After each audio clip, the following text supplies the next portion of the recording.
Franklin Roosevelt's closest advisor during much of his presidency was a man named Harry Hopkins. During World War II, when his influence with Roosevelt was at its peak, Hopkins held no official cabinet position. Moreover, Hopkins' closeness to Roosevelt caused many to regard him as a shadowy, sinister figure.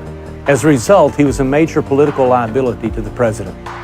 A political foe once asked Roosevelt, "Why do you keep Hopkins so close to you? You surely realize that people distrust him and resent his influence." Roosevelt replied, "Someday you may well be sitting here where I am now as President of the United States. And when you are, you'll be looking at that door over there, knowing that practically everybody who walks through that door wants something out of you. You'll learn what a lonely job this is, and you'll discover the need for someone like Harry Hopkins, who asks for nothing except to serve you."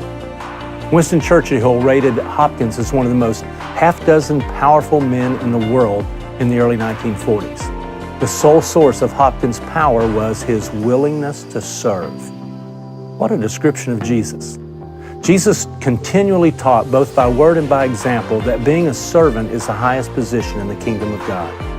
Perhaps the greatest picture of the life of Jesus was on the night he was betrayed. His disciples planned the night, but they made no preparation or provision for the caring of the needs of one another. When celebrating the Passover meal, he did not demand his disciples do the menial task of washing the feet. Instead, Jesus donned the towel of service and washed their feet.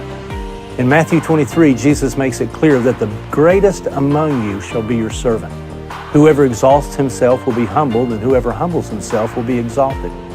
In fact, Jesus said of himself, "The Son of Man came into the world not to be served, but to serve, and to give his life as a ransom for many."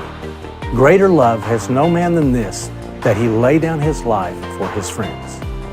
Just a thought.